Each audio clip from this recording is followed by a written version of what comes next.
Ako po si Attorney Virgil Garcia. Gusto ko lamang pong i-take up yung pag-kidnap kay Presidente Digong. Ang issue ko po dito, hindi sabihin na natin hindi personality, hindi si Presidente Digong per se. No? Ang issue ko po dito is nagsuko tayo ng Pilipino sa mga banyaga. Marami pong dahilan, maraming palusot, maraming katwirang sinasabi. Gusto ko pong itakel ngayon yun na isa-isa. No? Yung mga palusot na sinasabi. For example, gusto ko pong sagutin yung kay Secretary Remulla na sinabi niyang hindi natin isinuko si Presidente Digong sa foreign jurisdiction, kundi sa foreign tribunal. Wala pong pagkakaiba yun. Isinuko natin ang Pilipino sa jurisdiksyon ng kahit sino ng banyaga sa labas ng Pilipinas. Kay tribunal yan, kay bansa yan, hindi po natin dapat isinuko ang Pilipino. At I take issue po because the duty of the President is to protect every Filipino wherever he may be found. Dito po, nandito sa Pilipinas, binigay natin sa iba eh. Okay. Itakal po natin yung batas. Now, let's go by the law that covers the situation. Yung Article 59. No? So, yung pong Article 59 ng Rome Statute, ang sinasabi po doon, no? Punta tayo doon sa yung pertinent po, Article 59, ito yung arrest in the custodial state. Yung pinag-uusapan po dito. Ang sinasabi po rito is a person arrested shall be brought promptly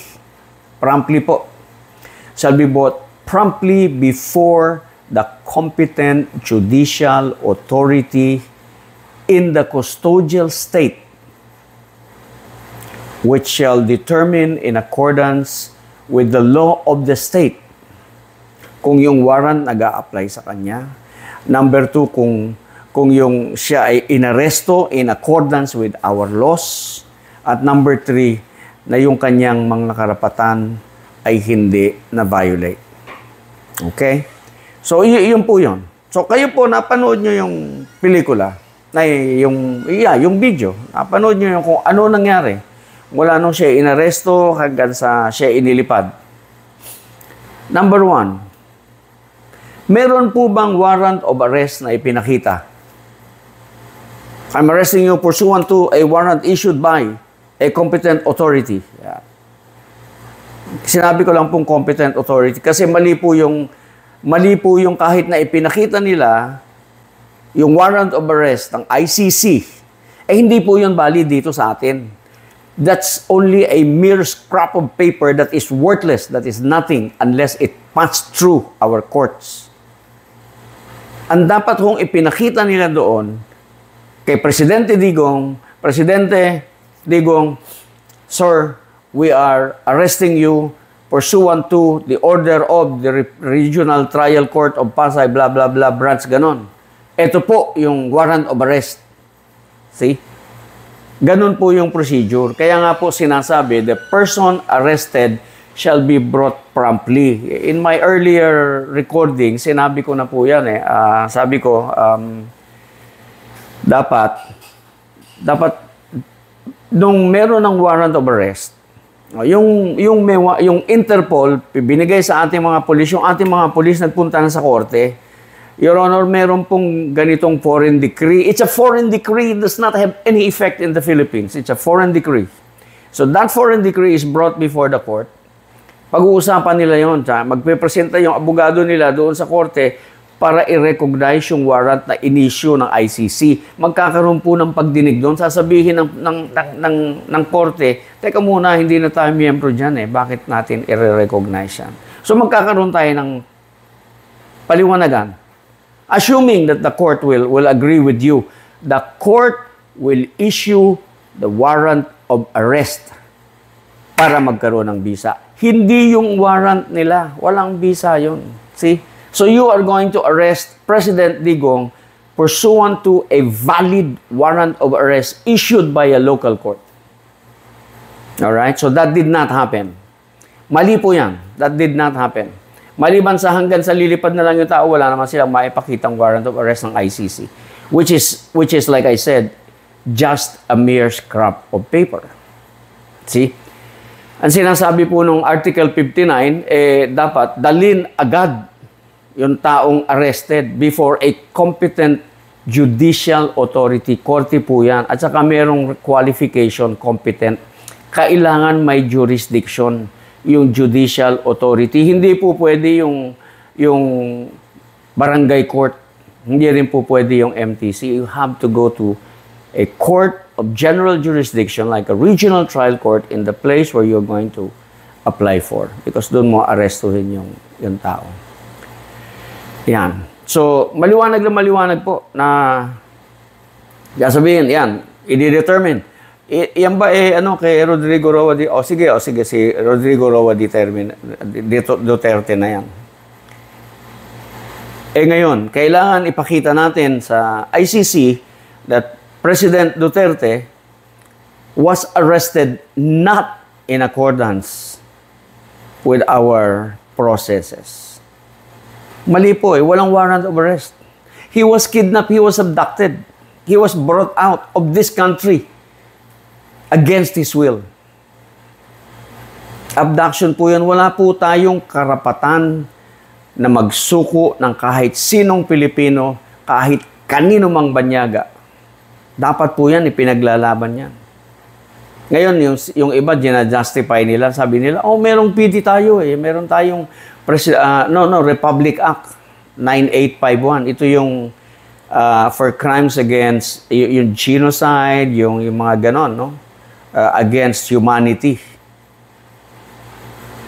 So, gina-justify nila na, sabi nila, doon sa provision nung PD na yon sa Article 7, Section 17, ang sinasabi doon is in the interest of justice. Sabi ganon.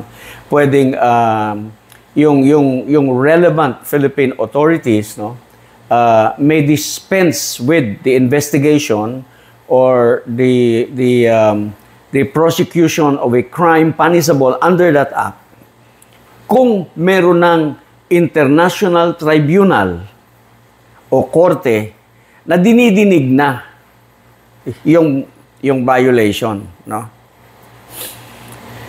Una muna, bakit mo isusuko doon? Gumagana naman ang korte natin.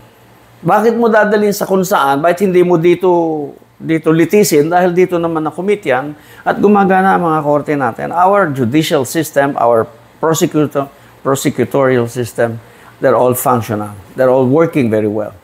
So, bakit mo ibibigay sa ibang jurisdiction? Bakit mo ibibigay sa mga banyaga ang Pilipino? Ngayon, sinasabi doon, pwedeng isuko or extradite. Yun yung sinasabi sa batas. Ang sinasabi sa batas is the authorities may surrender or extradite suspected or accused persons in the Philippines to the appropriate international court or to another state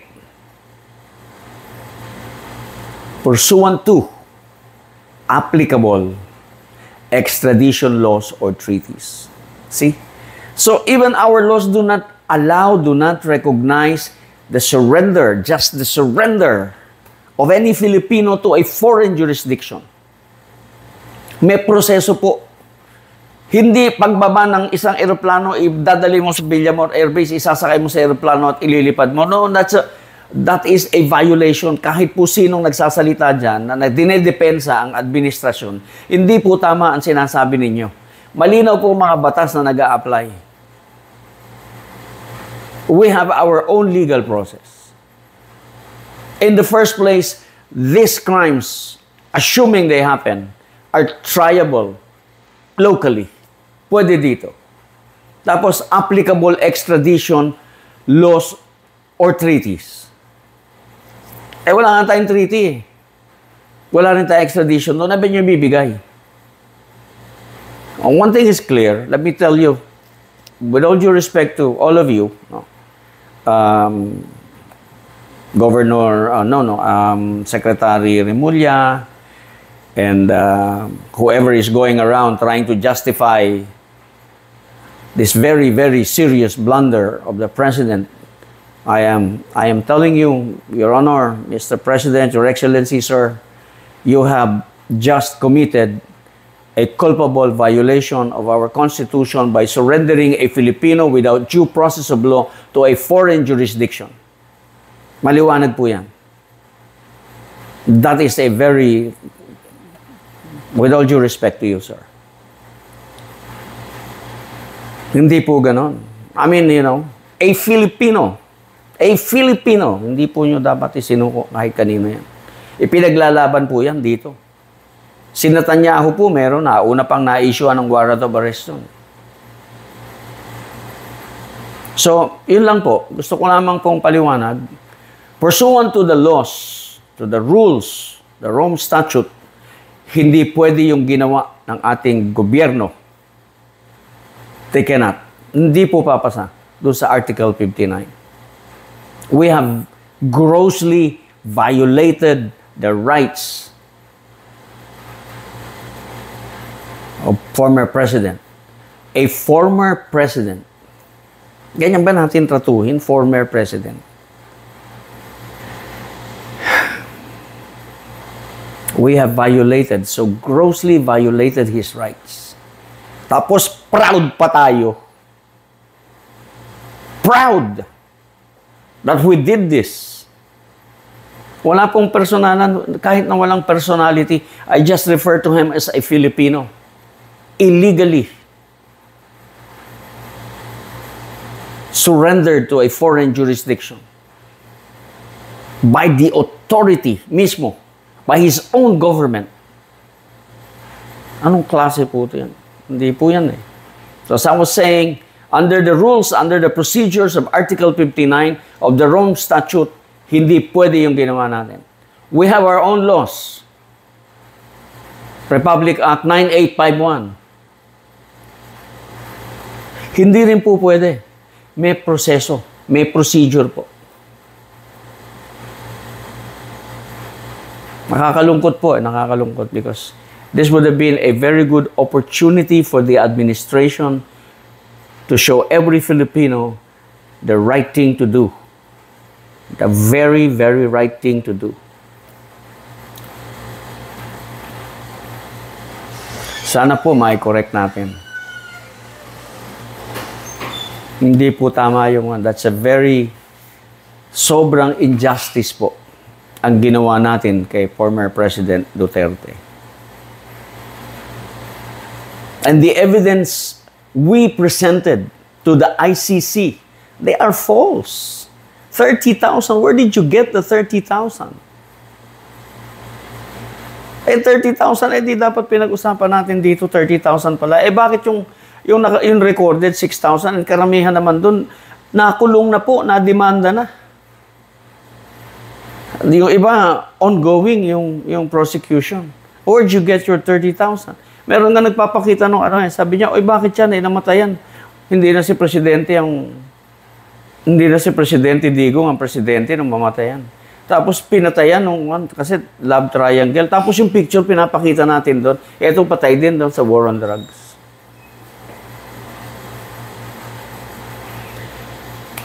Paumanhin po sa mga... Pero sinasabi ko lang po talagang I hope we can correct this injustice. Huwag nating ipagyabang, nakakahiya po ito. Huwag na nating i-justify kasi kahit anong pag-justify nyo, lalo lamang kayong lumulubog. Katulad nung sinasabi ni Secretary Remulla, we did not surrender him to a foreign jurisdiction. We surrendered him to a foreign tribunal. Eh, ano po ngayon foreign tribunal? You surrendered a Filipino without due process of law. Are you proud of it?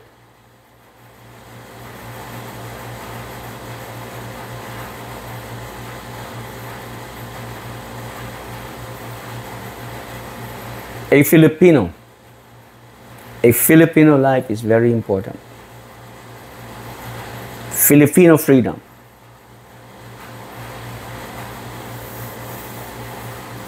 Salamat po. Muli po, ako po, si Attorney Virgil Garcia. Pinaninindigan ko po ang mga sinabi ko rito. Wala po akong gustong i-malign, wala po akong gustong hiyain, wala po akong gustong siraan. Sinasabi ko lamang po ang katotohanan according to my perception as a lawyer. I value a Filipino life, a Filipino freedom. And yung po ang pinag-ingit-ngit ko, gobyerno natin na nagsuko without due process of law sa isang Filipino.